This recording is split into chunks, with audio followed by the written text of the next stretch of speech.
it just makes you wonder how it is they are calculating or assessing these sites.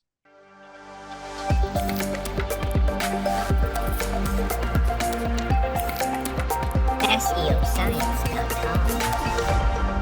I always think, like, how good is Google's AI detector, considering how bad was, and like what else are they using to try and work out whether something's AI? So maybe a checker combined with all the usual analytics things, and there might be something that jumps out on an analytical side, like particularly high bounce rate, for example. But again, it's hard to differentiate that because some websites just have high bounce rates. So I imagine Google hasn't been getting it spot on, but it just makes you wonder how it is they are calculating or assessing these sites.